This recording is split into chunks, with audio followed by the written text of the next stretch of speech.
Internos de 2 clínicas de reabilitação para dependentes químicos do Vale do Itajaí denunciaram maus tratos. Segundo os relatos, eles eram agredidos, castigados, dopados, comiam alimentos estragados e eram submetidos a trabalhos forçados. O Ministério Público de Santa Catarina abriu um inquérito sobre o caso. A reportagem exclusiva é do Felipe Croix. Vamos ver. Eu estava dormindo, sabe? Eles entraram no meu quarto à força, me enforcaram, me deram um mata-leão, tentaram me desmaiar, sabe? Eu entrei no carro e eles me algemaram e me deram remédio boca abaixo. É bastante medicamento. Eu dormi uns 3 dias lá. Me colocaram dentro do carro e me deram muita porrada. O rapaz dizia no lado que uma nova vida me esperava. Depois eu fui ver o lema do CRAD. Esses são relatos de pessoas que ficaram internadas nesse local. Olhando de fora, parece uma fazenda bem estruturada. Esse é o CRAD, o Centro de Reabilitação Álcool e Drogas, que funcionava na região do Vale do Itajaí. Mas, segundo denúncias feitas por ex-internos e levadas ao Ministério Público de Santa Catarina pelo Instituto Movimento Humaniza Santa Catarina, o trabalho não estava dentro da legalidade. Os centros terapêuticos noticiados, CRADs, não se enquadram nem como comunidades terapêuticas, nem como clínicas especializadas em dependência química. Isso porque não cumprem o mínimo dos requisitos especificados pela Agência Nacional de Vigilância Sanitária. Eram internos de épocas diferentes que eles mesmos nem se conheciam, não tinham convivido, né? Mas os relatos eram muito estarrecedores. Aí nós preparamos a notícia de fato, a denúncia, encaminhamos ao Ministério Público no meio de janeiro, no dia 14 de janeiro, e pedimos, obviamente, né, que fossem feitas as investigações de forma sigilosa para ter o flagrante. Além do que nós relatamos, eles comprovaram coisas mais graves ainda. O CRAD tinha 2 unidades com CNPJs diferentes, mas que funcionavam da mesma forma. O Centro de Reabilitação Álcool e Drogas e o CRAD-CT Filhos de Deus. Um deles em Indaial e o outro em Timbó. Ambos são de propriedade de Volney Pereira Gomes e da esposa dele.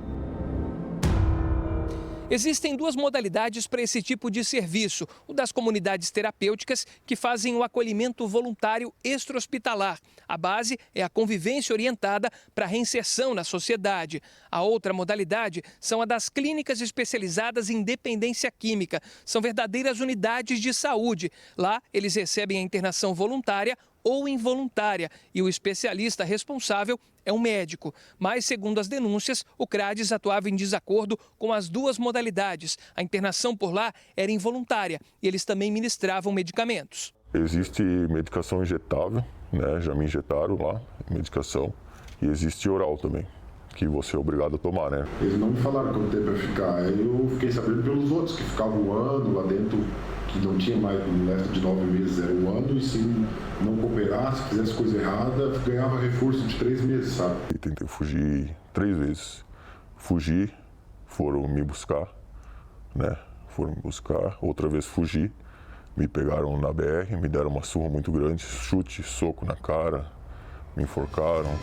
Os relatos são das mesmas irregularidades, principalmente sobre o trabalho forçado, que era chamado de laborterapia por Volney.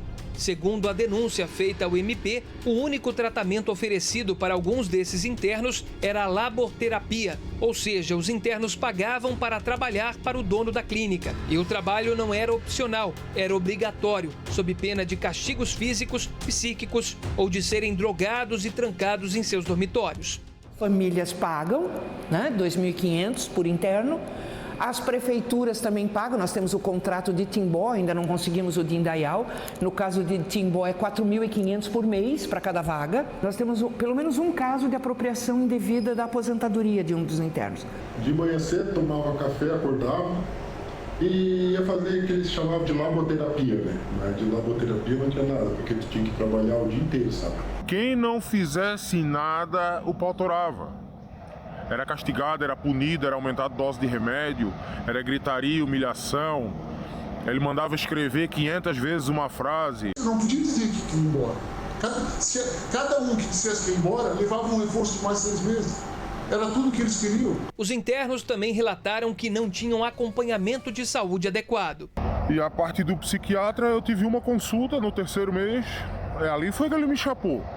E onde eu chegava a mijar na cama, a urinar na cama, e não tiraram o remédio.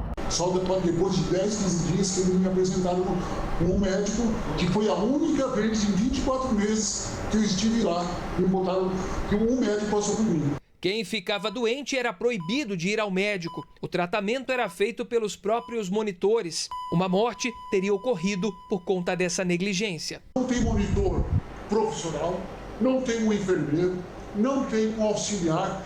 Para começar, não tem nenhuma caixinha de pronto-socorro. Ninguém poderia ir para o hospital. Inclusive, teve o seu arcanjo de Pomerode, de 75 anos, que ele foi negligenciado, ele foi levado no hospital, era para ele ficar internado por pneumonia e não deixaram ele no hospital. Ninguém podia ficar internado.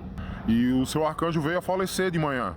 Os ex-internos também falaram da condição do alimento servido dentro da instituição. Segundo eles, boa parte vinha do descarte de um supermercado da região.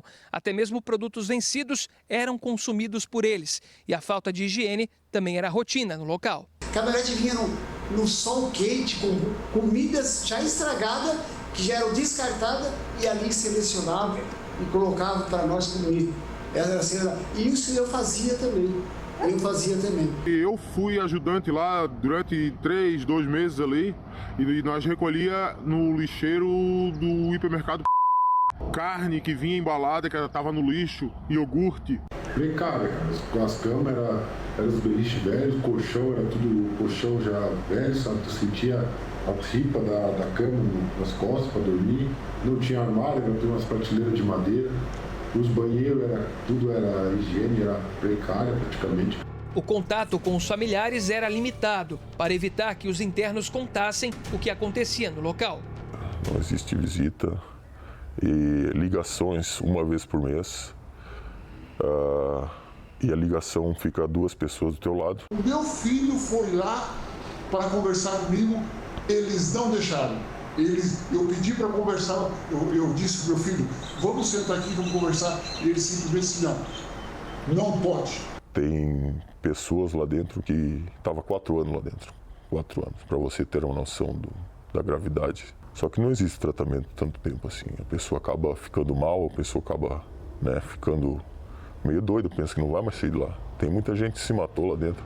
O Ministério Público de Santa Catarina instaurou um inquérito civil que segue em sigilo. A vistoria na unidade realizada pelo MP já aconteceu. O CRAD de Indaial está fechado desde o início do ano. Em Timbó, a instituição continua em funcionamento, recebendo novos internos. A promotoria não quis gravar entrevista. Eu espero que as devidas providências sejam tomadas, que não abra mais um lugar desse, porque ele está manipulando todo mundo e falando que está tudo certo, que nunca bateu em ninguém. E isso é mentira. Quem passou por lá sabe que é mentira. Muita gente apanhou lá dentro. Tudo que eu espero acontecer é que essas pessoas que saíram de lá nesse momento, que estavam lá trancafiadas, que elas tenham esperança de recomeçar e que outros CRADs não aconteçam mais pelo Brasil. Nós queremos os responsáveis, né? Os responsáveis têm que ser punidos e os internos, as vítimas, têm que ser indenizados.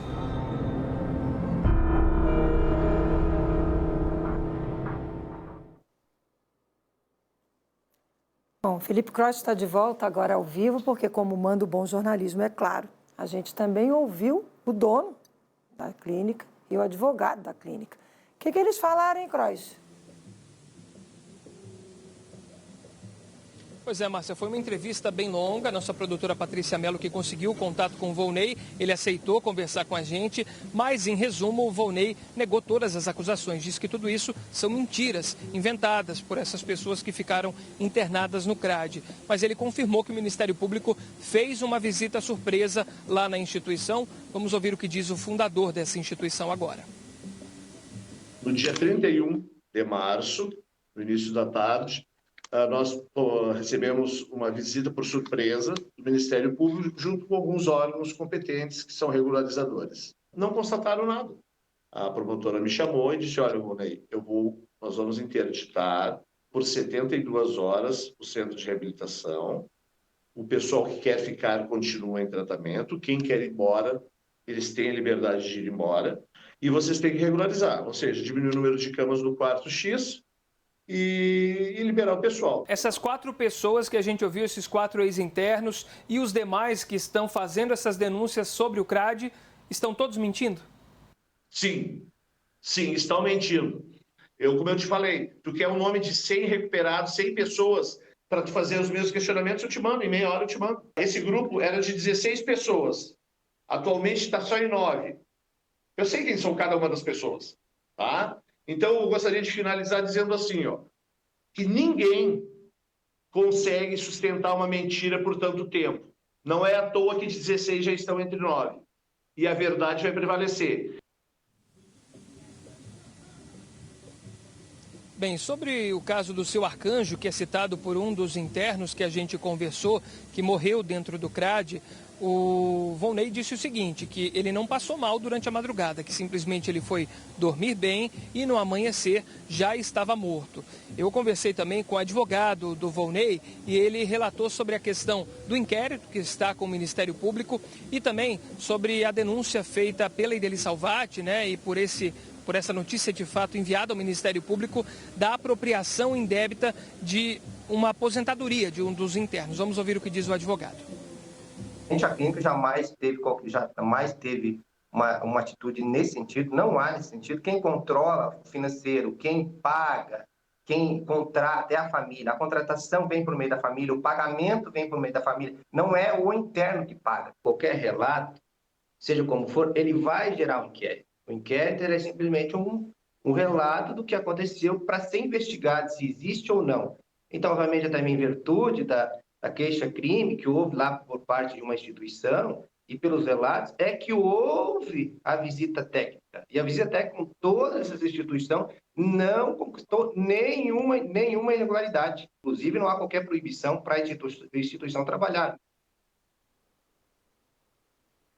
Bom, naturalmente a gente vai seguir acompanhando tudo isso que vocês viram aí, todos os lados, vou repetir o que disse há pouco, como manda o bom jornalismo, e a gente vai atualizando vocês.